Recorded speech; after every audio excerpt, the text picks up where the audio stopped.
You start taking creatine, and within a week, the scale jumps 3 pounds. So you panic. It's making me fat, and you stop. That's one of the most common mistakes in the supplement world, and it's based on a complete misunderstanding of what creatine actually does. Creatine is also the single most researched, most proven supplement on the shelf, and it's surrounded by myths that scare people off. It'll make you fat, it'll wreck your kidneys, it'll make your hair fall out. So let's weigh it up. What creatine actually does, whether that weight gain is fat or something else entirely, and which of the scary side effects are real. Spoiler, most aren't. So, what actually is creatine? Let's start with what it even is, because the name sounds like a steroid, and it absolutely isn't. Creatine is a compound your body already makes, and that you already eat. It's in red meat and fish. Your muscles use it to produce quick bursts of energy. Supplementing simply replenishes your muscles' creatine stores, allowing them to do a little more work before fatiguing. That's the whole mechanism. More available energy in the muscle means you can squeeze out an extra rep or two. And over months, those extra reps add up to more strength and more muscle. It's not a stimulant, it's not a steroid, and it does nothing dramatic overnight. It's one of the most boring, well-understood supplements in existence, which is exactly why it's the only one with hundreds of studies behind it. The weight gain confusion. Now the big one, and it connects to something we've said before on this channel. The scale lies to you. Yes, creatine causes weight gain in the first week or two, but it is not fat. Creatine pulls a small amount of water into your muscle cells. That's where the quick scale jump comes from, a couple of pounds of water held inside the muscle. It's the exact same lesson from our scale video. The number on the scale isn't the same thing as fat.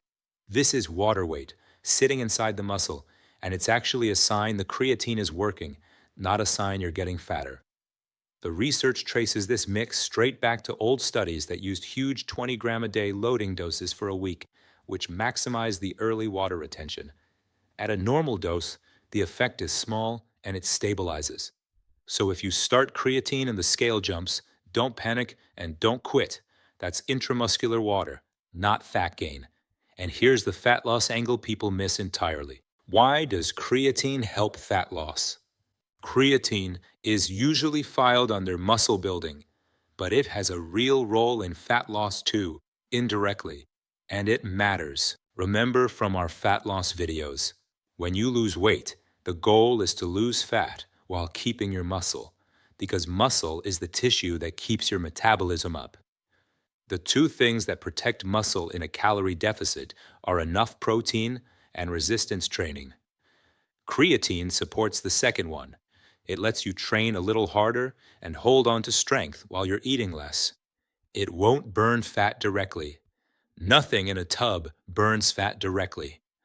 But by helping you preserve muscle and training quality during a deficit, it supports the kind of weight loss you actually want.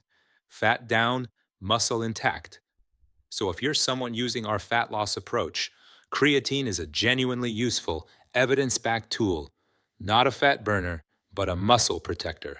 The hair loss myth behind creatine.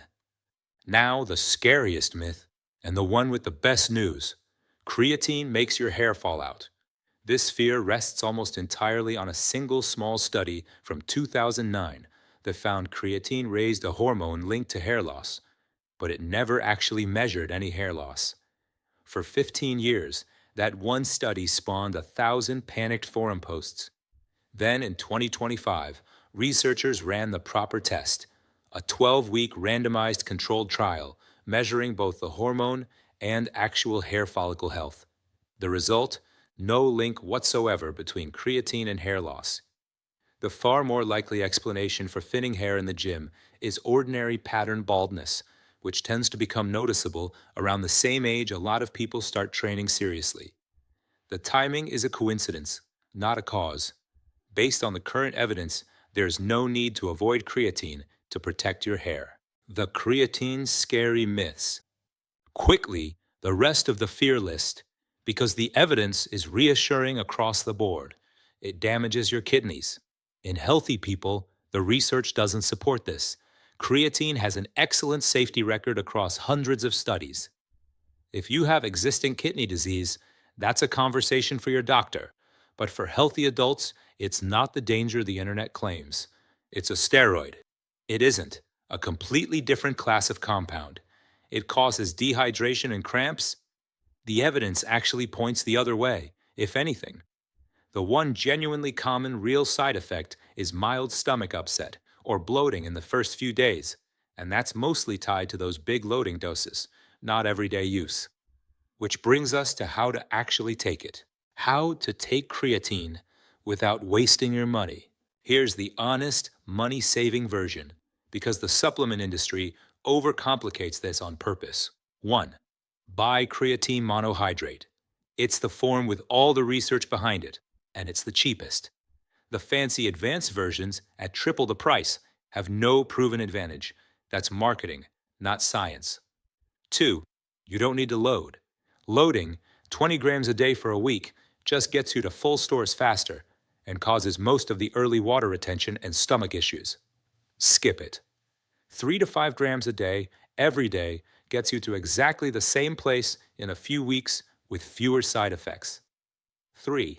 Timing barely matters. Take it whenever you'll remember. Consistency beats clock watching.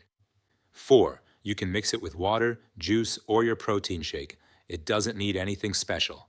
That's it.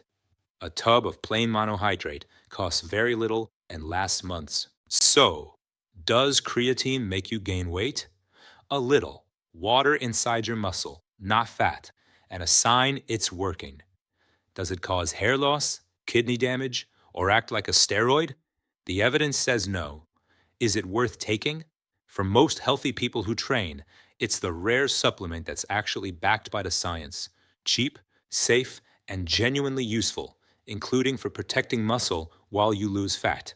The myths are scarier than the substance. As always, if you've got a medical condition or you're unsure, that's a conversation for your doctor, not a YouTube channel. We just read the research so you can decide.